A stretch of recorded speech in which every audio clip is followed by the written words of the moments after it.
Morley Robbins, known as the Magnesium Man, is the creator of the root cause protocol and a leading expert on magnesium's crucial role in our health, highlighting its interaction with minerals like iron and copper.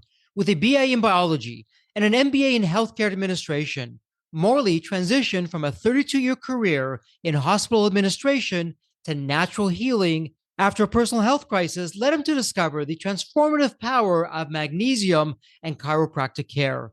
The experience propelled him to delve into natural healing, leading to the foundation of the Magnesium Advocacy Group, which boasts 250,000 members. Morley, having conducted over 7,500 consultations worldwide, is dedicated to educating people on overcoming fatigue and chronic diseases by addressing mineral imbalances, particularly through the root cause protocol. His work emphasizes the importance of copper, magnesium, and iron in preventing inflammation and cellular metabolic dysfunction, aiming to shift the paradigm of nutritional health and wellness. And before we hop into the podcast, a quick word from our sponsor, Deep Wealth and the Deep Wealth Mastery Program. We have William, a graduate of Deep Wealth Mastery, and he says, I didn't have the time for Deep Wealth Mastery, but I made the time and I'm glad I did. What I learned goes far beyond any other executive program or coach I've ever experienced. Or how about Bruce? Bruce says, before Deep Wealth Mastery, the challenge I had with most business programs, coaches, or books was that they were one-dimensional. Through Deep Wealth Mastery, I'm part of a richer community of other successful business owners.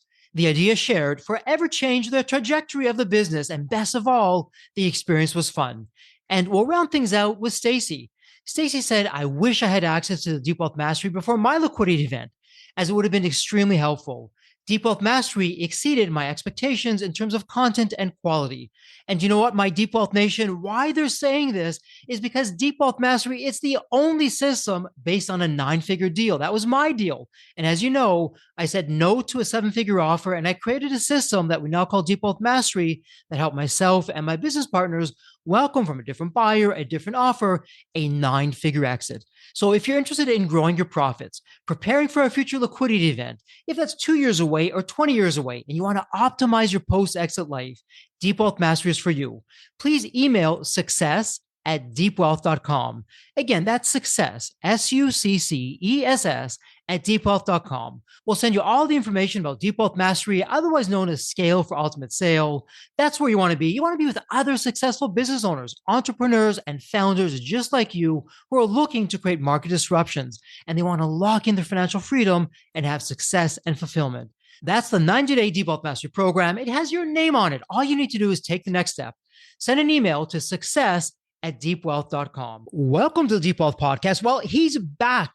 Morley Robbins is back, a friend of the Deep Wealth Nation, a friend of the community who is a game changer when it comes to your health. We had him back on a short while back, and he just debunked all these myths on your health, and we didn't want to stop there, so we're going to be continuing. So Morley, welcome back to the Deep Wealth Podcast. Such a pleasure to have you with us. And Morley, we've been growing by leaps and bounds. We're very fortunate. So for the newest members of the community, what's your story? What's the story behind the story, Morley? What got you from where you were to where you are today? And then from there, we'll talk about some more debunking of myths that is going to have people fall off their chairs when they're going to hear what you're about to say, but one thing at a time. So who are you, Morley Robbins? What's your story? What got you from where you were to where you are today? Well, Jeffrey, I'm honored to be back. I'm looking forward to our discussion. I'm a former hospital guy. I was an executive and then a consultant for 32 years. Began to have questions about the organized medical system about halfway through that tenure. And a quirk of fate, met a chiropractor who I developed what's called frozen shoulder, couldn't pick my arm above my waist. And chiropractor, who's now my wife. There's a story behind the story on that one. But suddenly I was able to get my arm up. A very well kept secret on the planet.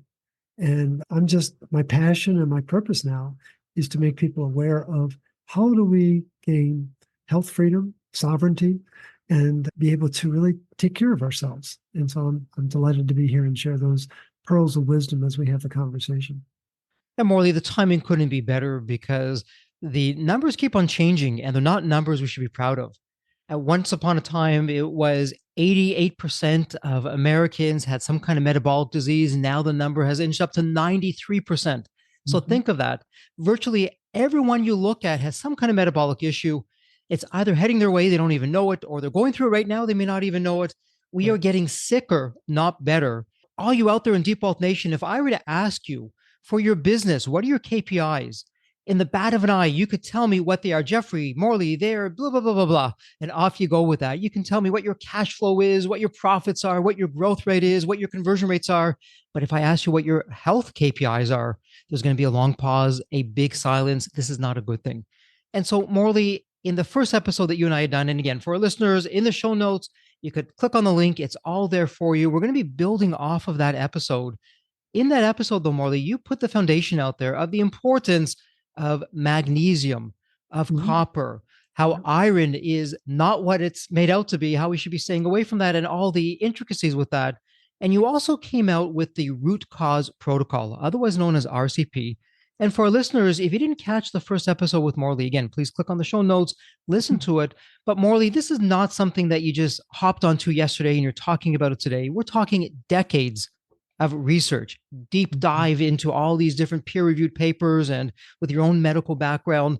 Before we hop into what not to do, because this episode we're focusing on what you should stop doing that you think you're doing for the betterment, but it's actually making you sicker, not better. Can you share for the listener how you do your research, how you got to where you got to, how those decades have just added up and how it's gotten you to where you are?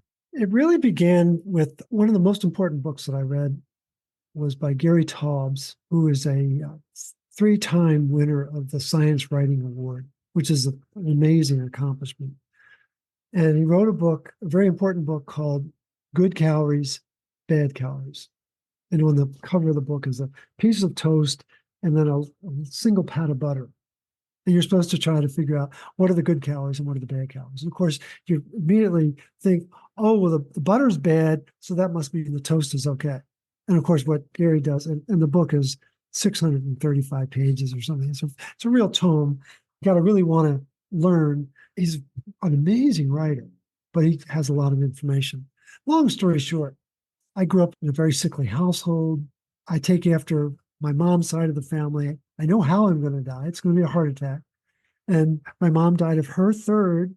Her mom died of her third. Her dad died of his second. His dad died of his first. And so that Matthews line, which I take after, I'm a Matthews. That's my middle name. Again, I know exactly how I'm going to go. I just don't know when. And I'm doing everything I can to have it happen a lot later than I want. But the point is, I've been very focused on heart disease, cardiovascular issues for my entire adult life. And what Gary Taubes did was absolutely fillet the cholesterol causes heart disease argument. Masterful job to basically expose the reality that it's not what we've been led to believe. And so what happened was I started to read the literature and began to assemble a list of what are some other beliefs. What's the three-letter word in the word belief? Lie. So what are the Hmm. lies that they've been telling us for many years? And I got to 36 different disconnects. And what I realized was the whole thing is a scam. And so I flipped it. I said, okay, then what is the truth? And that's what really drove me into the daily routine, 7 days a week for 15 years, to find out how does the body really work? What is the true origin of symptoms? What really galvanized me a number of years ago was making a statement on Facebook that I thought was heretical. I just wanted to see what the reaction was going to be. But I said, there is no medical disease. There's only stress-induced mineral dysregulation that causes metabolic dysfunction, and that leads to symptoms. And Jeffrey, when I put that up, that was probably about 7 or 8 years ago. I was convinced there'd be this tsunami of blowback. What are you talking about? How dare you? Not one comment. And that emboldened me to say, I'm right.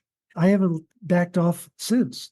And so that led to my theme, ignore the enemies, the pathogens, the heavy metals, the toxins, ignore the enemies, ignite the energy. The RCP, the root cause protocol, is very energy centric. Cure your fatigue. And it's based on the pioneering work of Douglas Wallace, who's a world-renowned geneticist and biologist at CHOP, Children's Hospital of Pennsylvania in Philadelphia, in 2005, admonished his professional colleagues, scientists and clinicians, said, you don't understand energy deficiency. And that's where the problem is. And when I found that article, I felt vindicated that it wasn't just this assertion on the part of my intuition, it was scientific fact that energy deficiency is the basis of all the problems that we have. And so the protocol that we'll chat about today is really designed to say, how do we make more energy? And in order to make more energy, we need to have more bioavailable copper. It's the lifeblood of our being. It's why we're here on the planet. We're on this beautiful blue marble that has a lot of oxygen. And there's only one element on the planet that can metabolize that oxygen, turn it back into water so we can release energy. It's absolutely mystical how that came into being. And it's a very reproducible event through our daily diet, but you need to know where to look. You need to know what to avoid, and you need to know what to seek out. And that's the basis of the stops and the starts of the protocol. And so, Morley, I don't want to put words in your mouth, and I want to make sure that I'm hearing what I just heard, because really this is foundational.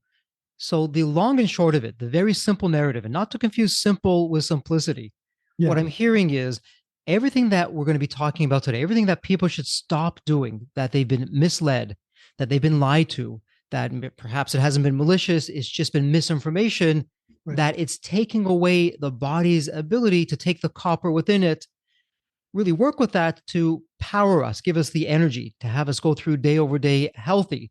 That all these things that we're going to say stop, and some of them people are literally going to fall off their chair and, well, wait a minute, Morley, my doctor said I should be doing this. You're saying not to do this. But the basis here of what I'm hearing is, if you're going to continue doing this, it's robbing you of the copper. And if you don't have the copper in your body, this is where the disease or the dis-ease is coming in. And if you keep it up, ultimately, it can shorten your life, bring on disease, not have you in optimal health. Am I getting that right? No, you got it. And the word that I've lightly stolen from Yogi Berra is simplexity. That's the simplicity of the RCP. There's an element of like, is it really that simple? That targeting? And it really, I'm convinced it is. It's getting through the layers and layers of beliefs and internet retreats that people take. One of the first things I have clients do is go on an internet diet. Stop going online. Stop confusing yourself, because there's very few people who understand these minerals the way they need to, especially if they come out of a more conventional paradigm. And that's part of the catch, is getting people to realize that there are multiple perspectives on how you can heal the body. There isn't just one paradigm. And so, that said, we're going to dive into 14 different actions that you should stop doing, because the secret to success is knowing what to do, but also what not to do. Right. And again, for our listeners, some of these things are very controversial. I want to assure you that Morley has done the research. You've gone into the peer reviews, you've reached out to the scientists, to the doctors, you've verified the data. And truthfully, Morley, every one of these 14 areas, that could be an episode on its own. So I'm going to ask the listener to give us some faith, check it out for yourself. We're not doctors. Do consult with your doctor before you do anything. There's a little bit of the CYA going on there from our side. But listen to this, do your own research, come up to your own conclusion, speak to your medical practitioner before doing this. But based on Morley's work, his insights, his research, let's now tackle the 14 things that everyone should really stop doing today. And so for the first one, this is going to come as a big surprise. We're all going to come as surprises. But for the first one, you're saying stop taking iron supplements, iron fortified foods, anything with added iron. So Right. Morley, again, that could be a whole episode in and of itself. Big picture wise, what's going on with iron supplements, fortified foods, anything added with iron? What's going on there? Well, the illusion was started in around the time of the First World War, and they based a study on pregnant women to create this context for anemia. Now, what's important to understand is that at any one time, 1% of society is pregnant. The other 99% are not. That's an important fact to understand. And when a woman is pregnant, there's something called hemodilution, a technical term for the fact that the fluid rises in a pregnant woman's body. She's supporting the growing baby, of course. And the number of red blood cells, the amount of hemoglobin is going to be divided over a bigger amount of fluid. And so then it appears as though the number of red blood cells or the hemoglobin is going down. And it's well known in birthing circles that this happens, but it's been turned into a disease. And they use that event, that natural biological event, back in the 1920s, and it now use it as a source of terrorism in the modern era, and have people believing that, well, we're anemic and we're copper toxic. And that mantra plays in a very sophisticated way through a lot of conversations, internet articles, research studies, what have you. Currently, as of 2014, the World Health Organization would have us believe that 30% of the Earth's population is anemic. And just the word, anemic, you're defective. It's a very powerful word, anemic. And what it really technically means is you're not making enough red blood cells. That's really what it means. Again, it's been turned into this toxic label. And now, when it really changed, so we had the First World War was to define the problem. The Second World War, 1941, was when the UK, Canada, and the US started to add iron filings to the food system in the wheat flour. It's documented. Very important book for people to read to verify all of this is called Iron, the Most Toxic Metal by Jim Moon. It's Jym Moon. He was an iron toxicologist in Canada, don't you know, and very highly regarded. And he wrote that book, I think, in 2008 to set the record straight. I've read the book 4 times, and I get something new every time I read it. And so we don't know that this has been playing in the background for now 80 years, over 80 years. In 1969, here in the States, the FDA wanted to increase the amount of iron being added to the food system 300%, a threefold increase. And 20-some scientists from around the world flew to Washington to testify, and they asked one question: what are you trying to do, kill people? And so in a magnanimous gesture, the FDA only increased the amount of iron. Here in the States, I don't know whether UK or Canada was involved, but here in the States, it was increased 50%. And what's also important to know is that there's 9 different forms of iron being added to the US food system. 9 different forms. All 9 have been proven to cause cancer. So it's important to know that we have a very different diet than our ancestors. When I was born in 1952, spinach had copper in it. That's why Popeye was able to flex his muscles with such vigor. Today, spinach has iron in it. They have modified food to support this narrative. And so this has been gradually taking place over the last century to the point of absurdity. But the real critical point, just to drive this home, is that if you read the literature, it'll say that we need about 25 milligrams of iron a day. Well, you got to read the fine print. Turns out we need to replace 200 billion red blood cells in our body. It's a big number. It's 11 zeros. Don't we all wish we had that many zeros in our bank account? That's a whole other story. Right, another story. But 200 billion red blood cells in 24 hours. Every 24 hours, we've got to turn that over. Well, that's 2.5 million per second. 2.5 million red blood cells need to be broken down in our spleen, over here on the left side, and 2.5 million red blood cells need to be replaced in our bone marrow, long bones, femur, hips, pelvic region. That's where 47% of our copper resides, in our long bones. It's a really important piece of information. And so, Morley, as we're talking about this iron and how, as a society, we've changed over time, not for the better. I'd imagine that our grandparents, our great grandparents, they were more physical than we were. They were walking more. They weren't driving as much. They didn't have some of the quote unquote modern comforts. So their whole physical regime was better than ours. It was different. And at the same time, in our first episode, you can correct me if I'm off base, if memory serves, you said that we can literally rust from the inside out if we have too much iron. If you leave iron exposed to Absolutely. the air, to the outside, if we just Right. take some iron, leave it outside, come back a short while later, it's rusting. And that is no different in the human body. So from the outside looking in, we could look fit, but we may not be healthy. And so my takeaway from all this, if we have too much iron in the body, we're rusting from the inside out. It's taking away, it's robbing us from that copper that we need to energize ourselves and to function at our healthiest, most vibrant level. How am I doing with that? Very well said. Technical term for the rust in our body is called reactive oxygen species. It's a very complicated way of saying rust, but that's the basis of all disease, all conditions.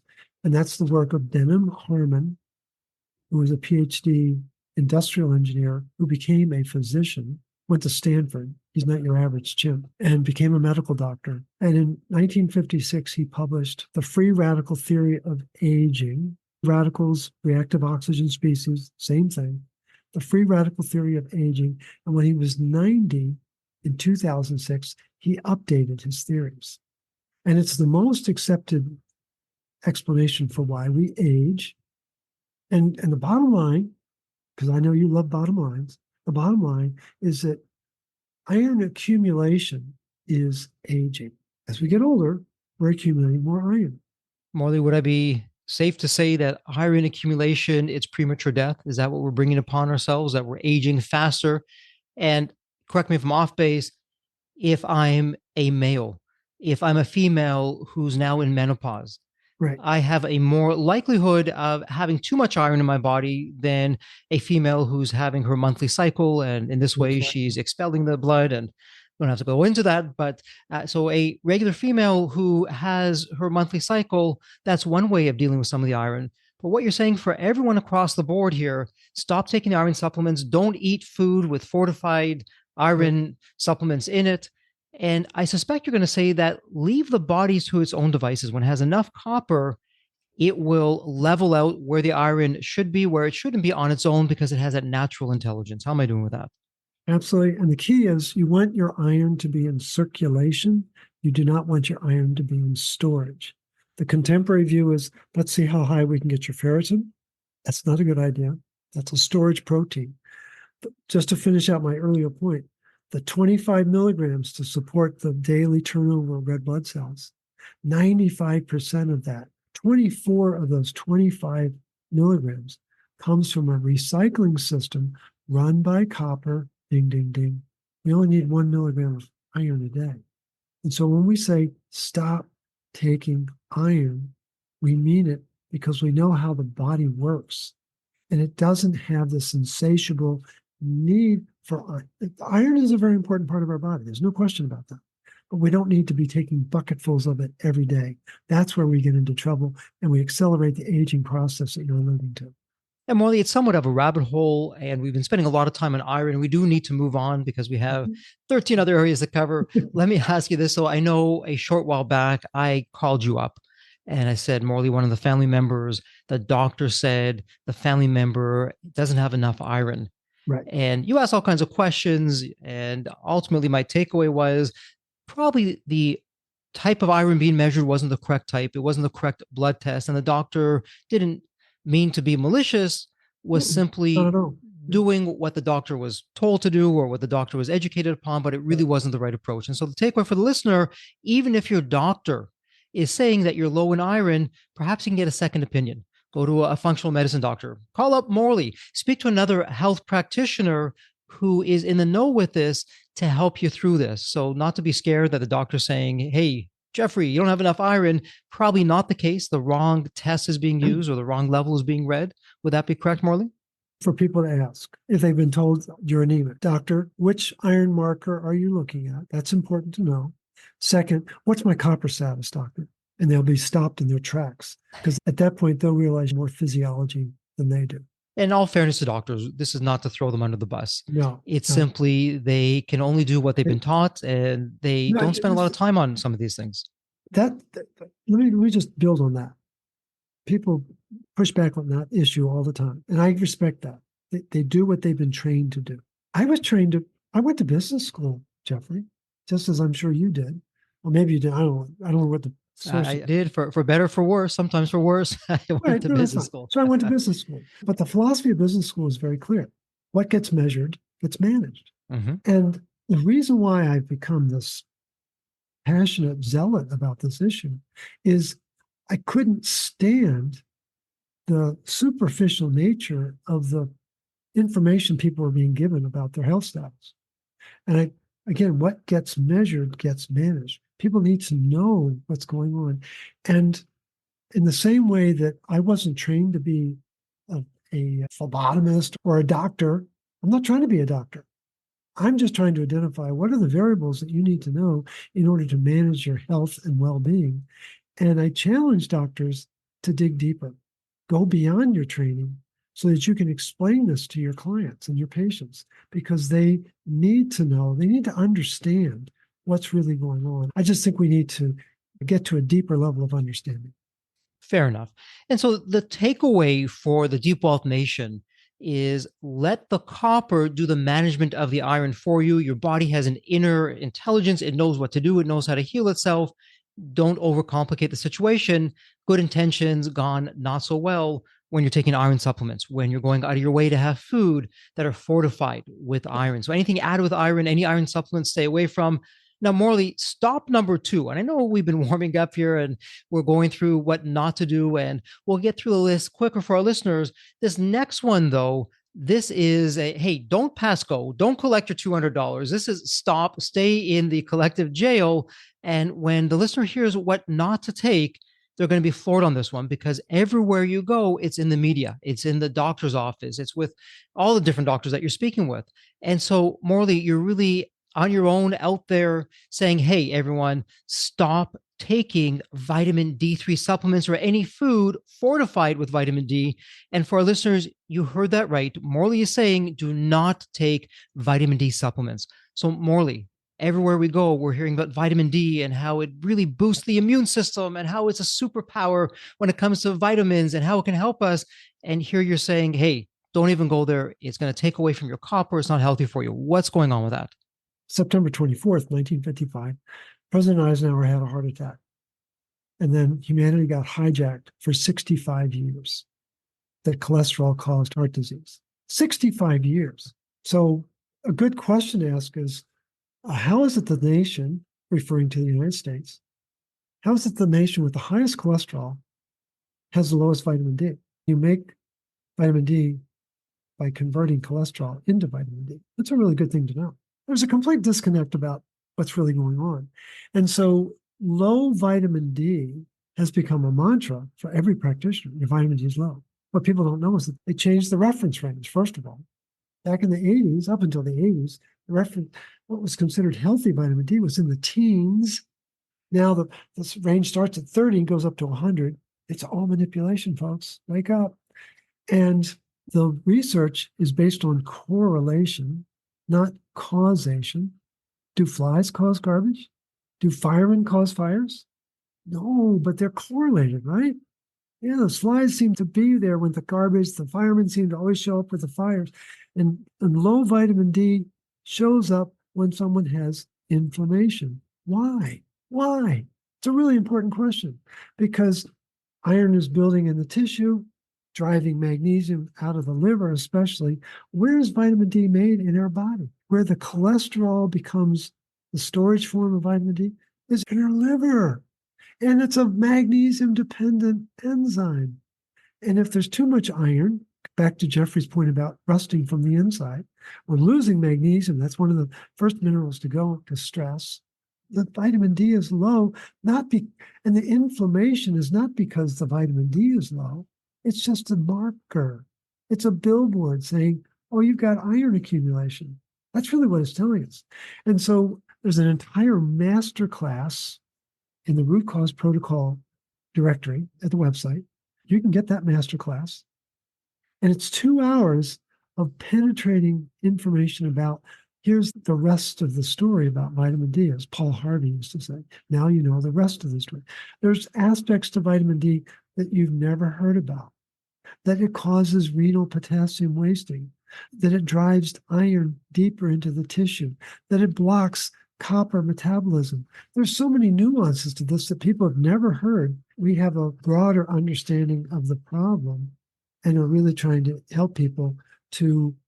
The most important piece, Jeffrey, is that taking vitamin D supplements blocks vitamin A uptake. And vitamin A, retinol, in a low-fat diet doesn't exist. But retinol is one of the most important nutrients in our diet because it's what makes copper usable, bioavailable, and so helpful in our body.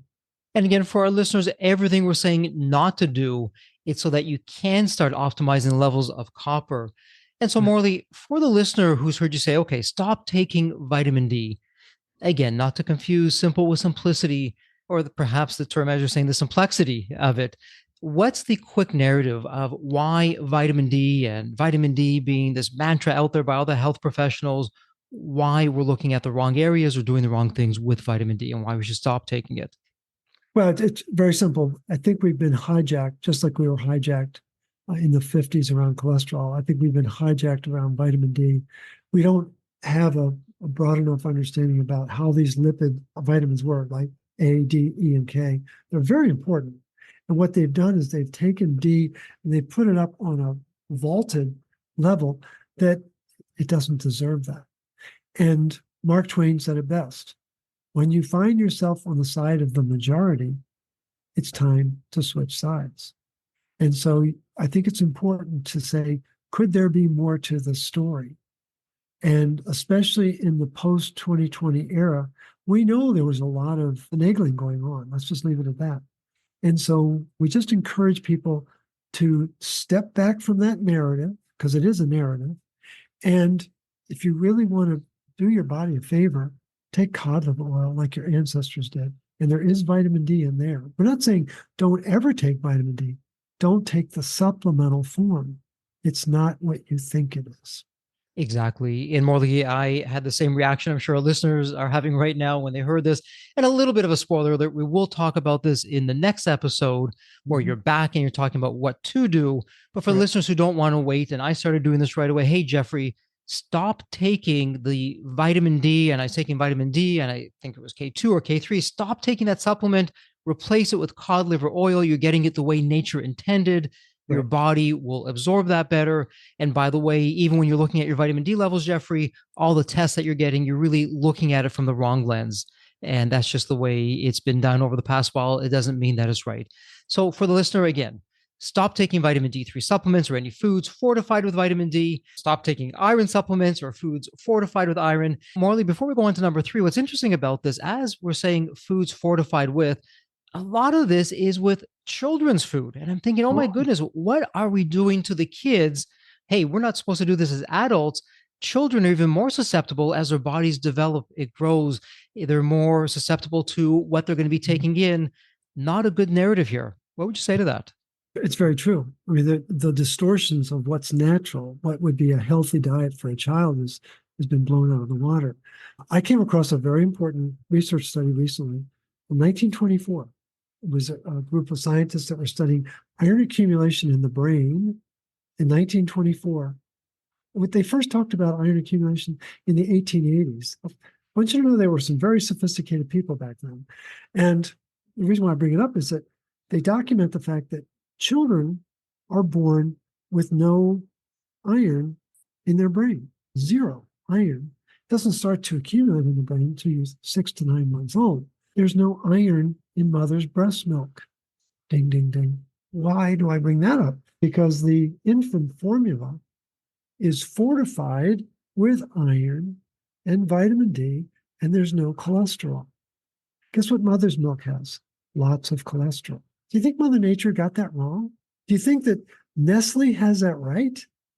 And so I think people have got to step back from this kind of this programmed, half asleep world that we live in and say, wait a minute, maybe there is more to the story.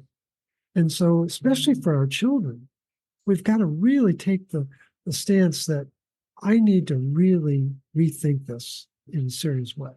Interesting. If we look to nature, and nature is always right. The fact that I never thought about that way, Morley, but breast milk doesn't have iron in it. That says everything because breast milk has everything that an Exactly. infant needs to grow up to be healthy and to get to the next level in a vibrant health kind of Absolutely. way. Yep. Okay, so here we are. We're talking about steps 1 and 2 of what to stop doing. If we didn't lose the listeners on steps 1 and 2, we're probably going to lose them on step 3 of what to stop taking. And step 3, what you should stop taking are calcium supplements. And Right. Morley, for any few stragglers that we had that were listening in, they're probably all gone now. This is probably a conversation just between the two of us. Be that as it may, stop taking calcium supplements. Why? We hear how calcium is so good for us, how we lose calcium as we get older, how it fortifies our bones, how we can prevent a broken hip or bones as we get into the elder years and save a trip to the hospital that can ultimately be the demise of us. But here we're being told, do not take calcium supplements. What's going on here? Well, we've been told a fairy tale. And so let's talk about osteoporosis. As we get older, we lose calcium, right?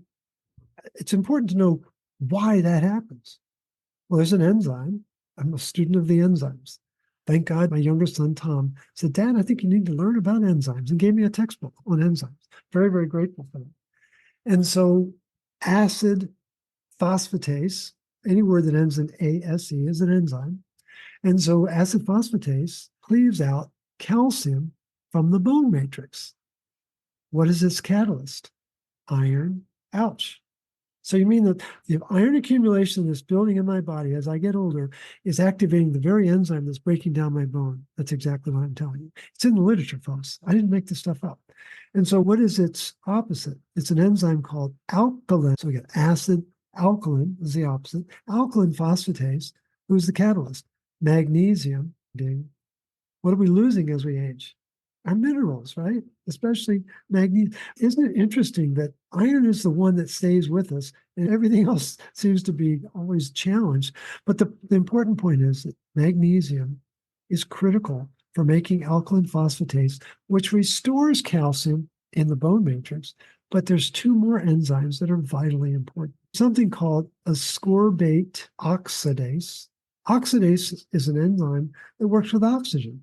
It's a really big deal, especially on a planet with lots of oxygen.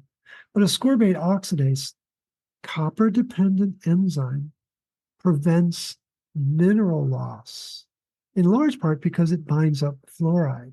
It's a really powerful enzyme if it can bind up fluoride and prevent the erosion of those. There's probably about a dozen minerals involved in making proper bone matrix. And ascorbate oxidase is a source of integrity for all retaining those minerals. And then the final enzyme is called lysyl, Lysyl, means it's working with lysine, lysyl oxidase. And so in order to build bone, we've got to have collagen, strength, and elastin, flexibility. And we need to knit those two properties together to make bone strong and flexible. The bones that we remember from high school in our biology class, where they're really hard and stiff, that's not the bones inside our body. Our body, they actually bend. They have flexibility. And as they become more brittle as we get older, it's because they don't have the flexibility being knit into the collagen. And so the idea that taking calcium is going to make those four enzymes work better, that's not true. You don't just throw calcium or throw vitamin D or throw medications, osteoporosis meds. They're not going to correct those enzyme functions.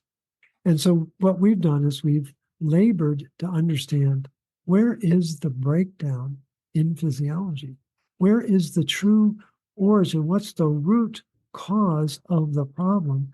And that's really what we pride ourselves on, is understanding how does this problem really exist and what do we really need to do in order to correct it. Okay, so for our listeners who are picking themselves up the floor as they hear us talking about not taking the supplement called calcium, what they should be hearing you say, Morley, is if you're taking calcium as a supplement, it's actually counterintuitive. You're harming yourself as opposed to really nurturing yourself, getting to that vibrant point. Because again, going back to our thesis here, it's not a thesis, it's all the research, it's the actual evidence. All these things that we're saying not to do, if you do them, it's taking away from the copper regulating our body. And part of that regulation of the body is ensuring that we have healthy bones, strong bones, regenerative bones. And as counterintuitive as it seems, taking the calcium supplement actually hurts us. And so, with that said, we have another showstopper here. Again, this is going against common wisdom, which is not so wise.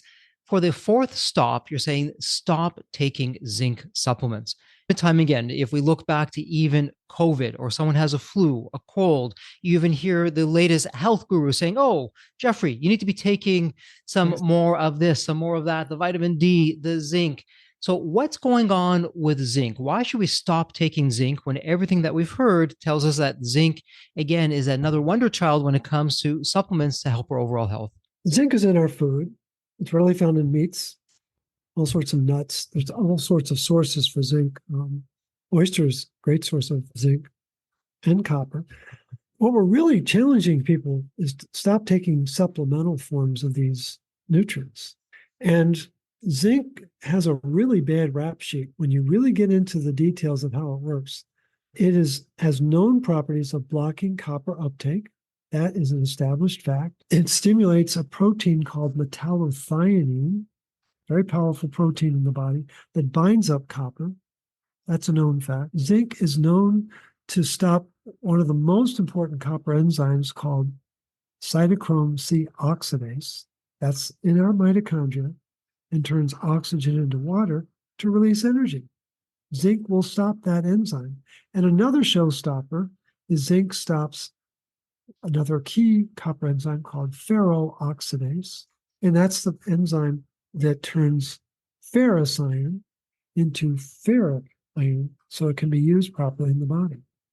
So these are nitty-gritty details that people don't know about. They know what they've been told to do, but there's rich research and a lot of information about there's a backside to this. And zinc is very much implicated in neurodegeneration because of what it does to block copper. Now, I'm sure there are people out there who say, oh, no, I thought copper was the problem. Well, the more refined research is pointing the finger at zinc and iron now, not at copper. And aluminum is another factor as well. That's a bad guy. And so we're challenging people to do is understand. Anyone can know, right? Anyone can know. What we want you to do is understand how the body makes energy, how the body brings resilience, how the body responds to stress, and act on that deep legacy of research and push the narrative to the side because it's based on research that isn't complete. We'll just leave it at that.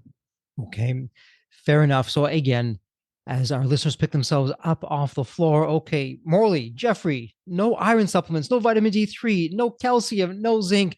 But the common theme, Morley, what's coming out that's interesting here, we're talking about really, I'll call it the manufactured supplements. This is not from nature. This is the manufactured supplements that we're talking about. And perhaps another way that we can look at this, if I were to take an apple and say, okay, I've deconstructed all the nutrients in the apple and I've made them in the lab. Jeffrey, here you go. Or you can have the apple.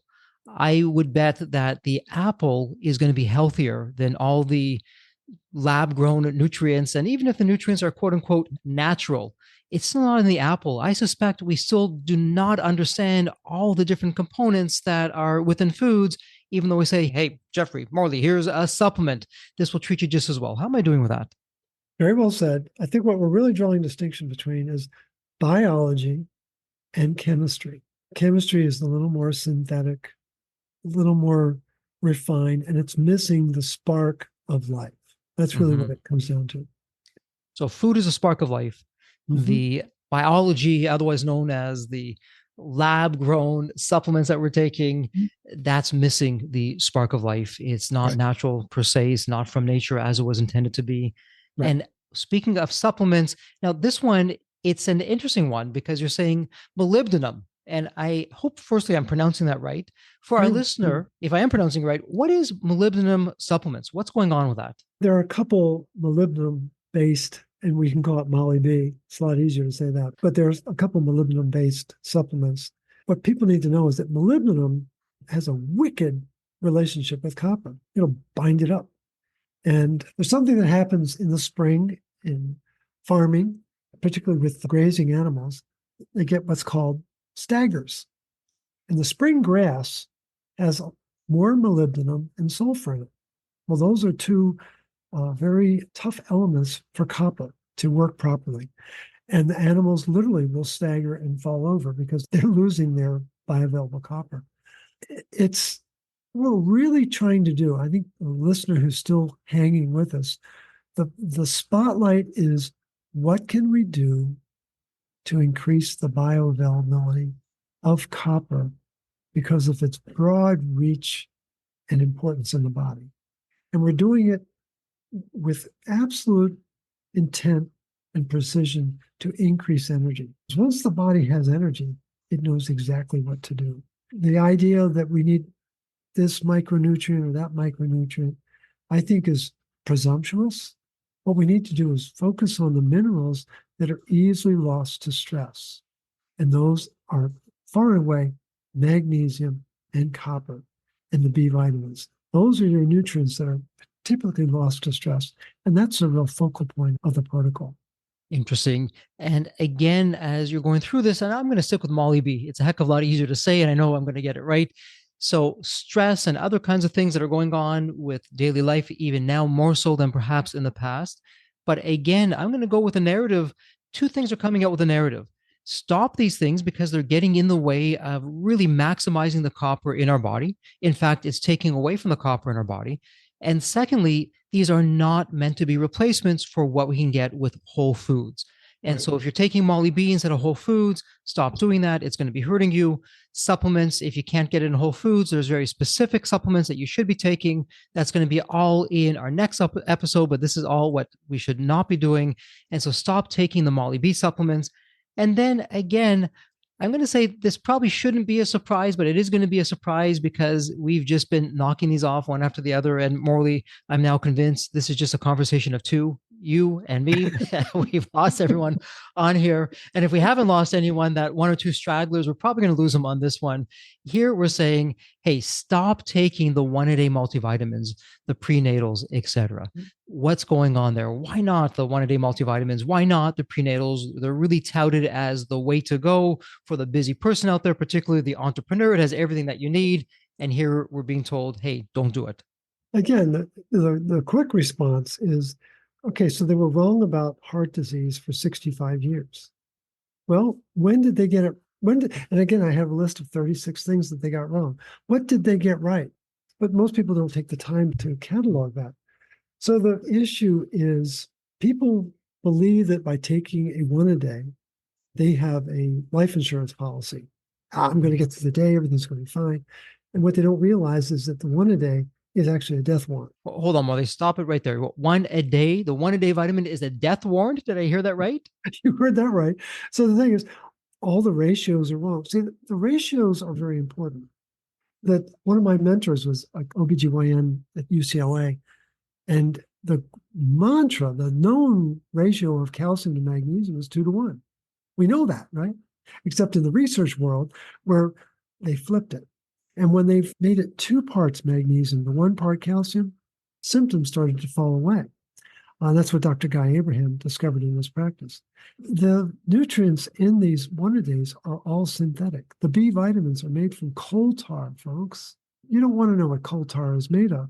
And so they are not this savior that people have been led to believe. And so what we're really zeroing in on, putting the spotlight on, is what are the critical nutrients we need in order to fire up our mitochondrial engines and get rid of all of the static that we've been taking for years and years in our regular diet and supplement routine. Okay, so there you have it. And as we're going through this, lots of trends that are coming up here. And so, really, Morley, there is a time and place for vitamins, and that's going to be all in the next episode of what to do. But really, the one a day, and between the two of us, and again, it really probably is the two of us now in this conversation. I know the one a day vitamins. I know my own mantra has been, hey, Jeffrey, don't get vitamins that have lots of things in them because you have no idea about what's gone into the efficacy of each ingredient. And where possible, the fewer ingredients, the better. Single source. And with the multivitamins, so many things going on there. And I would love to hear if this is on base, off base. There's been studies out there for these many popular multivitamins. I'm not going to name the names, that a lot of them really, it just goes literally down the toilet and not really doing a whole lot of good. It's called expensive urine. And there's some element of truth. I don't know if it's as far flung as they want us to believe it is, but I think we're sending a lot of confusing signals to the body by taking those, and to really work through how did they come to those ratios, to those elements. Why is there tremendous focus on iron fortification and there's nothing about copper? Why is there a focus on calcium fortification, nothing about magnesium? Why don't we talk about the importance of retinol? Why is it always vitamin D? And what people need to know is that there is a yin yang in these nutrients. These are teams that work together. And what we're getting is a one side of the equation at the expense of the other side. And people aren't aware of that. Fair enough. And continuing with this, I'm going to group these next items that are on the stop list together because there's some similarities here. And some of this is going to be not only in the vitamins that we've been speaking about, but also into certain ingredients that are found in the food. For stop number 8, stop using synthetic forms of ascorbate or ascorbic acid and citric acid. Stop using high fructose corn syrup, HFCS, and artificial sweeteners, and stop using industrial omega-6 oils. These are the seed oils, soybean oil, canola oil, etc. And then one more before we pause, and we'll go on to the next set right after this. Stop using fluoride.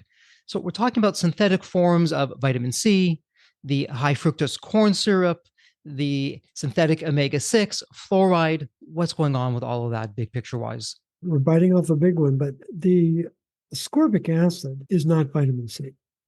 The whole food vitamin C molecule has many moving parts. And there's an enzyme at the very center of it called tyrosinase, very important enzyme. And there's all sorts of bioflavonoids and other components. But the outer shell of the vitamin C molecule is ascorbic acid. As a intact entity, it's a very powerful molecule and very effective. What people don't know is that the tyrosinase enzyme has copper in it, one of the most important enzymes on planet Earth. What people don't know is that one of the most frequently used chemicals in food processing are tyrosine inhibitors. Well, that's important to know. Why is tyrosinase so important? Because it's what allows the body to color itself. It's not just our hair color, eye color, skin color. It's the color of our organs. They need to be colored in order to have integrity, have the right frequency, have the right energy. So ascorbic acid, its most powerful property is it blocks the uptake of copper absorption, and it blows up the copper protein ceruloplasmin. That's a bozo no-no. It's a very negative event. The high fructose corn syrup and the seed oils, these are very toxic elements that are pervasive in our food system. People don't realize how much sugar is in our diet, and it's not refined forms of natural sugars. We're not dealing with sugar cane. We're dealing with very chemicalized synthetic forms of sugars called high fructose corn syrup, made from GMO corn that's mixed with sulfuric acid. If you really knew how it's made, you'd run the other way. Our ancestors have got to be turning over in their grave because the animal fats are violently different than the vegetable fats. And the saturation is so important for our body, for our chemistry and biochemistry of our body. And the seed oils are very problematic. There's a lot of canola grown in Canada, last time I checked. And I think it stands for Canadian oil, canola. And for those brave few, take a bucket of rapeseed, which is what becomes canola oil. Take a bucket of rapeseed, put it in your backyard, and see what happens. Not only that, Morley, not only that, sure, you can do that in the backyard, but before canola oil was called canola oil and was put out for consumption, it was used to clean industrial machines. What does that tell you? What are we doing to our bodies? And I suspect that whatever it may be, 20 years from now, 50 years from now, 100 years from now, when we look back, hopefully we're going to be shaking our heads and saying, what were we thinking? What were we doing? These seed oils are just an uptick in people's health going off the rails, not in a good way. Earlier at the start of this conversation, we were saying that the study went from 8 out of 10 Americans having some kind of metabolic disease to now it's nearly 10 out of 10. And seed oils, I suspect, are high on the list for some of the causes, not the correlation, some of the causes for this.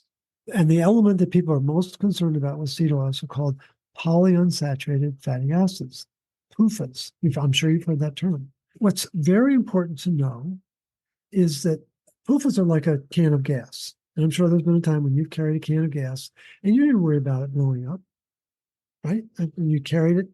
You didn't smoke a cigarette. You didn't drop a match in it, but you knew it was safe to carry. The research is very clear from 2012. Iron is the match to turn PUFAs into the problem that they are. And so again, we're back full circle saying, don't take iron supplements because they're going to add insult to injury with these seed oils that people aren't fully aware of that are in their diet, especially if they're eating processed food on any kind of regular basis. So I think we've covered all the bases. I think I may have missed one. Well, and we'll get there. It's a fluoride. And before we end off on the seed oils and go into the fluoride briefly, and then we'll go to the last three items here, what we should stop doing. What's interesting, or limit for the last one, what we should be doing. But what's interesting here with the seed oils, and for the listener, I want you to think about this. When you're a restaurant, and we're eating out more than ever before, when you're a restaurant, you're in business to be in business. You're not a charity. And anything that you can do to lower your cost, make it easier and quicker to get the meals out. And it doesn't matter if it's a high-end restaurant or a fast food restaurant.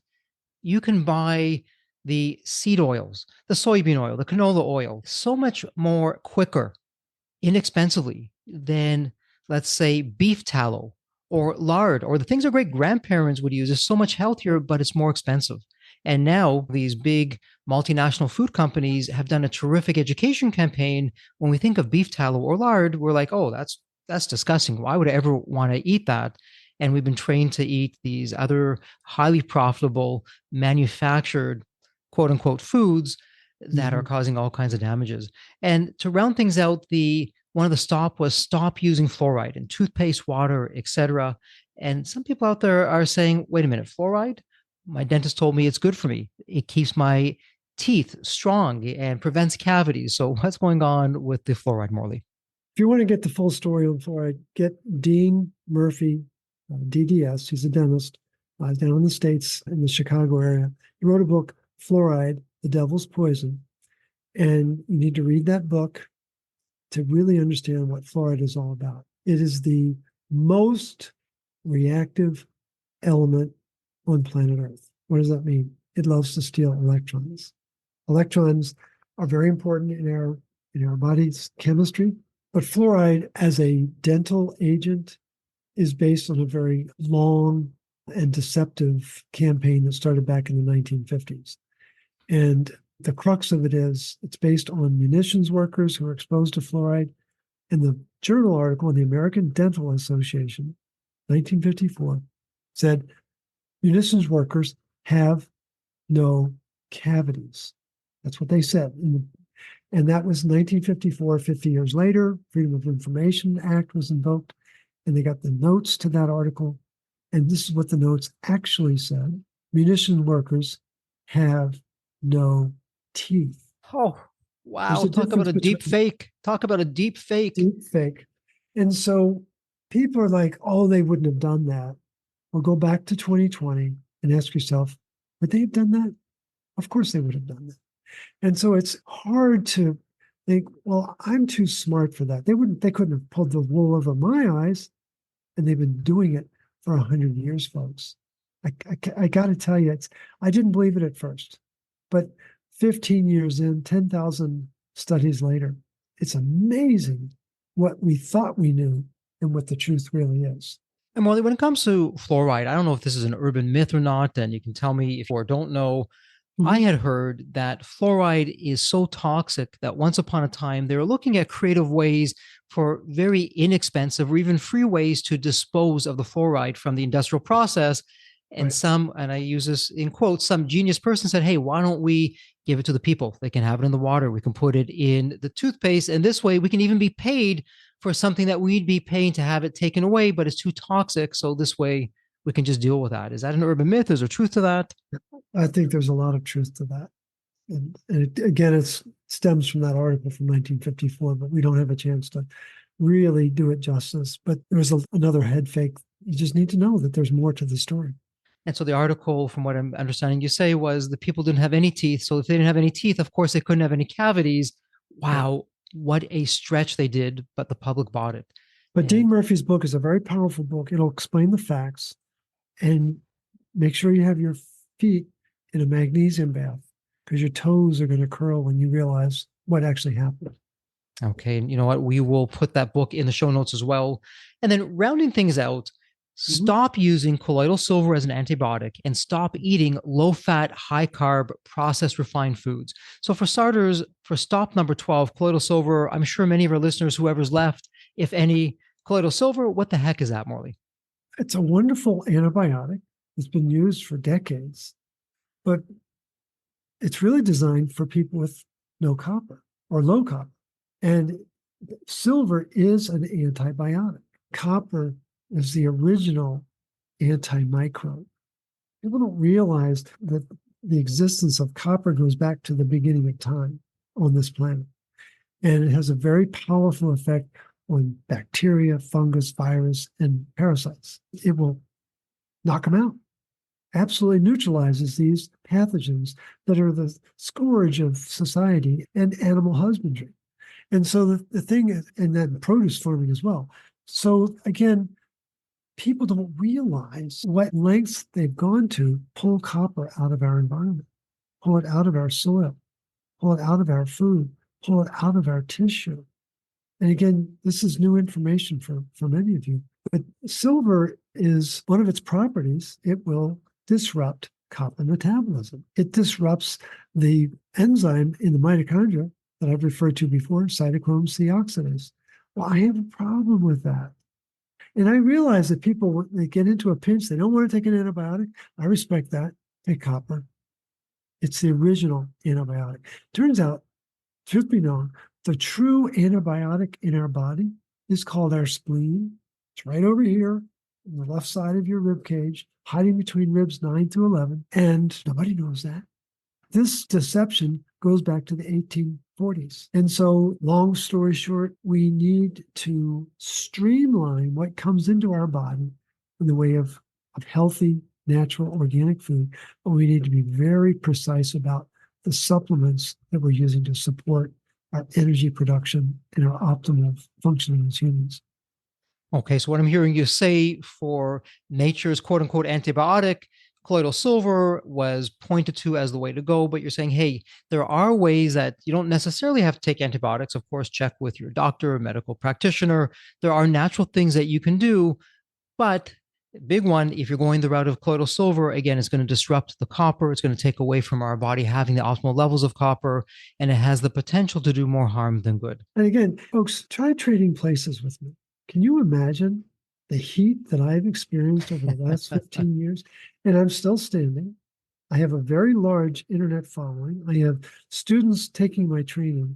This is a real test of integrity. I made a pledge many years ago, almost 40 years ago now, that I would commit myself to integrity. I'm not perfect. I've made mistakes. I don't walk on water. I do wear waterproof shoes, but I don't walk on water. And I'm here and having this kind of a passionate conversation with Jeffrey because I believe in the importance of more people knowing about these truths. That's what this is about. And fair enough, you take a lot of heat for this, but you're still here. You're doing this day in, day out, year in, year out. And Right. again, you're coming from the point of truth. They're coming from really looking underneath the research beyond the headlines of what's really happening, not what's convenient, but what's right. And there's a lot to be said for that. And as we round things out here with the 13th thing to stop, eating low fat, high carb, processed, refined foods. And I suppose, Morley, we could simply say even processed refined foods there in and of itself. Right. But big picture wise, low fat, high carb, processed refined foods, what would you say to that? Well, again, what we really promote in the RCP is an ancestral diet. If you really want to understand the ancestral diet, follow the research of Weston A. Price. He was an American dentist, was down in Cleveland back at the turn of the century.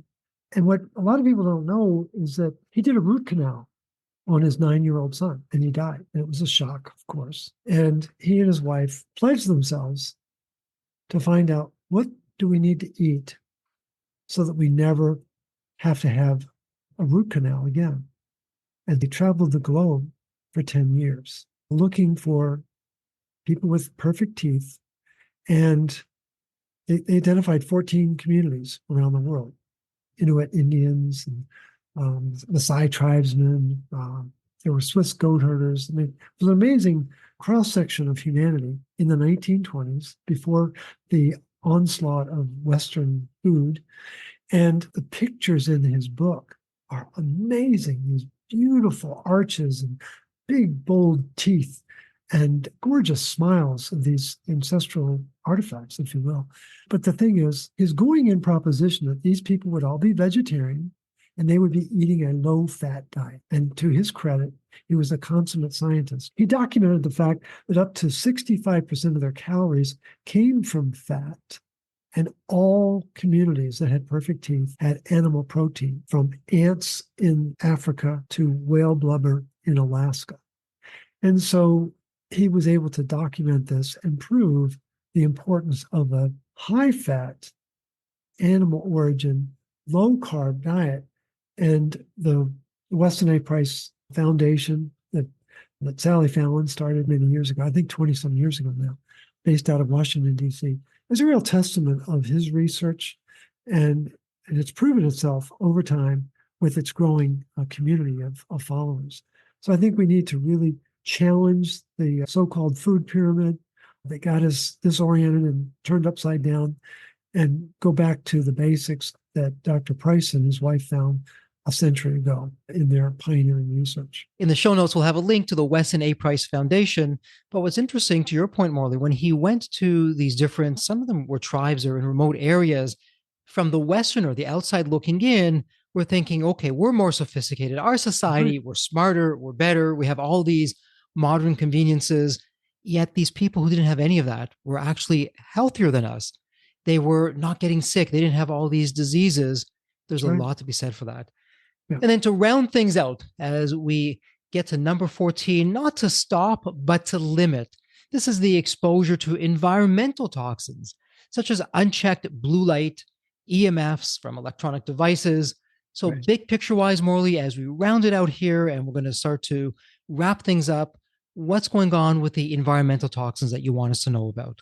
We're bombarded. I think we all know that. The blue light that runs these tablets and computers and phones and what have you. Again, the water, we talked about fluoride. It's very important to have filtered water that's been mineralized. It all adds up. There's been this very significant assault on our being. Again, a lot of this has happened over the last century. It's hard to imagine that it's like they're boiling a frog 1 degree at a time, 1 year at a time. And so it's important to realize that we can take action to limit this. I encourage people when I'm working with clients, I make sure that they turn off their devices at least 1 hour before they plan to go to bed, preferably 2 hours beforehand. Read, calm down your sympathetic nervous system to get ready to get a good night's sleep. Be mindful of the exposure that we have to the lighting in our environment. The LED that dominates our internal lighting and now our automobile lighting, that toxic lights, that headlights that are showing now, that's really hard on our eyes. I don't know whether you all know that. It's a pathogenic form of light. And so we don't realize that on every front, we're being challenged, we're being stressed. And all we're trying to do is minimize that stress to optimize your energy production, optimize your resilience to respond to the daily assault of stress. That's really what it comes down to. And easier said than done today in terms of what Yes. perhaps is outside of our home. We have all these cell towers. We have the neighbors' Wi-Fi signals bombarding us. But what I'm hearing you say, Morley, the best that we can, perhaps it's blue blocking glasses, dimming the lights when it's at nighttime, not having the bright white lights, anything that we can to protect and minimize the negative effects of the environment around us. It's so important. And I think what we're really trying to do is give people very tangible steps that they can take to take back control of their environment by limiting these components of our supplement routine that we've all exercised, myself included, for many, many years. I'm embarrassed by how much zinc I used to take. I'm embarrassed by, I used to take a supplement of one a day with iron. I mean, we've all made these mistakes. What I'm trying to do is set the record straight, but give people the tangible steps they can take to take control. Because that's really what we're most stressed about is we're losing control of our environment. Absolutely. And it's not easy to do. As an example, last night there was a family lunch and it was at a Latin American restaurant. And Morley, you could be sure it was seed oils galore. They weren't going the ancestral route with what likely would have been lard or some kind of beef tallow. Right. And it's okay if my body, this is all I've got to get me through from here on my journey all the way through. Let me be vigilant. Doesn't mean I have to be antisocial. And I was at Right. the table, I was talking, I had a few things on the plate, but I wasn't going crazy on the food that I know would feel good now, but I'd be paying the price for later. And so, really, the takeaway when we look through all these 13 things to stop and one thing to limit, so 14 things in total, 14 actions to take, we're doing everything that we can to ensure that we're optimizing the level of copper in our body. And Morley, if I'm hearing you correct, when we do what we can to optimize the copper levels in our body has the innate intelligence. It knows what to do, that it begins to take care of the rest. And in the next episode, we're going to talk all about what you can take and what you should be doing, what you should be starting that you're probably not. But for here, this is what we should stop doing. And by the way, for our listeners in the show notes, there's also a link to Morley's book, Cure. And there's a little play on words here, the CU, which is the element for copper. Cure your fatigue, the root cause, and how to fix it on your own. We'll have a link to that. In the show notes, we have a link to the root cause protocol. You can download that and see exactly what we've been talking about here. And Morley, before we go into wrap up mode, for a listener, they have a question for you. They want to reach out. They want to learn more. Again, this will all be in the show notes. How should they get in touch with you? They're welcome to either email me, morleyrobbins@gmail.com, or my cell, 847-922-8061. The website, which I know will be in the show notes, the rcp123.org, has a lot of resources. There's articles on iron toxicity. I think I've got over 200 podcast interviews that I've done over the last decade. There's a lot of information. Maybe some would say too much, but I want you to know this is not something that I came to last week. This is a building body of knowledge, of connecting dots, of synthesizing, refining, clarifying.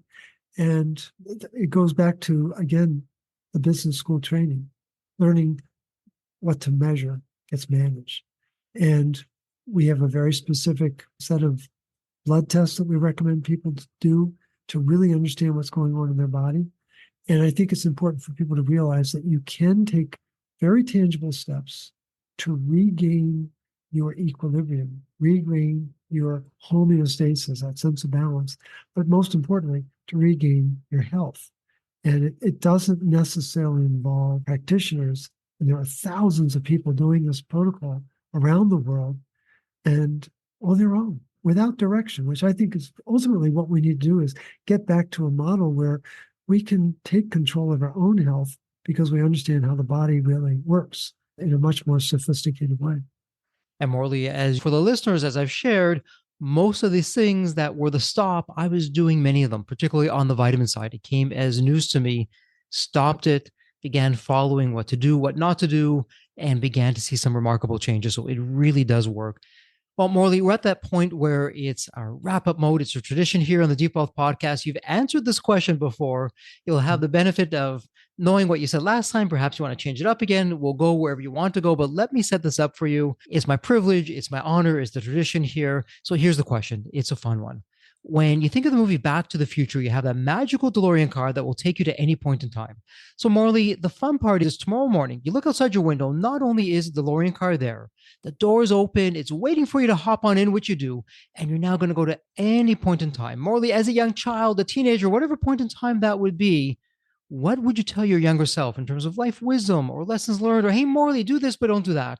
What would that sound like? And I can go backwards or forwards or both.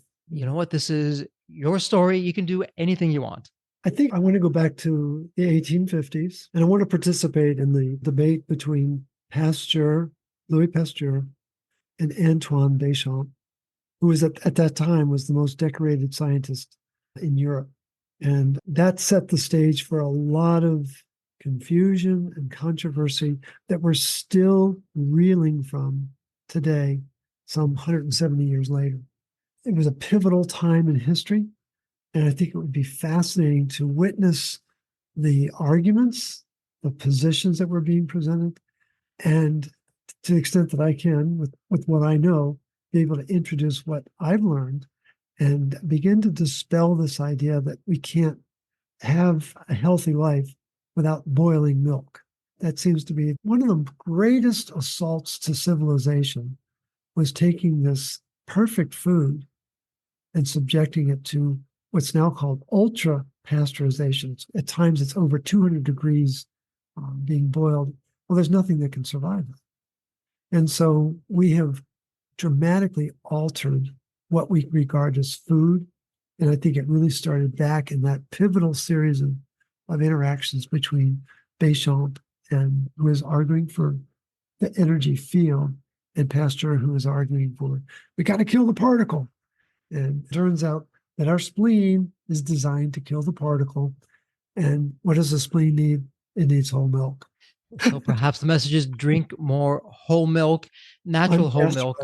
Natural, unpasteurized whole milk. Yes. Or what some people would call raw milk, which is very controversial out there, but drink raw milk, drink raw whole milk. It's controversial because it's been made to be controversial, all by design. And that's a whole other story behind the story on that one. But Right. Drink raw milk would be the takeaway on this one for your health. Absolutely love that. Right. Well, Morley, it's official. This is a wrap. Congratulations. And as we absolutely love to say here at Deep Wealth, may you continue to thrive and prosper while you remain healthy and safe. Thank you so much.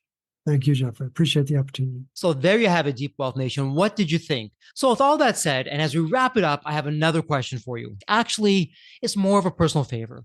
Did you find this episode helpful? Have you found other episodes of the Deep Wealth Podcast empowering and a game changer for your journey? And if you said yes, and I really hope you did, I have a small but really meaningful way that you can actually help us out and keep these episodes coming to you. Are you ready for it? The dramatic pause. I'll just wait a moment. Drum roll, please. Subscribe. Please subscribe to the Deep Wealth Podcast on your favorite podcast channel. When you subscribe to the Deep Wealth Podcast, you're saving yourself time. Every episode automatically comes to you. And I want you to know that we meticulously craft every one of our episodes to have impactful strategies, stories, expert insights that are designed to help you grow your profits, increase the value of your business, and yes, even optimize your post-exit life and your life right now, whatever you want that to look like. And every time you subscribe and a fellow entrepreneur subscribe, it's a testament to how together, yes, we are changing the social fabric of society. One business owner at a time, one liquidity event at a time. So don't let the momentum stop here. Subscribe now on your favorite podcast channel. You'll never miss an episode. You'll be the first to hear from the top industry leaders, the innovators, the disruptors that are really changing and shaping the business world. And maybe you're commuting, maybe you're at the gym, maybe you're taking a well-deserved break that we spoke all about on this episode. The Deep Wealth Podcast, it's your reliable source for the next big idea that could literally revolutionize your business. So once again, please hit that subscribe button, stay connected, inspired, and ahead of the curve. And again, your next big breakthrough moment, it might just be one episode away. Maybe it was even this episode. So all that said, thank you so much for listening. And remember, your wealth isn't just about the money in the bank. It's about the depth of your journey and the impact that you're creating. So let's continue this journey together. And from the bottom of my heart, thank you so much for listening to this episode. And as we love to say here at Deep Wealth, may you continue to thrive and prosper while you remain healthy and safe. Thank you so much. God bless.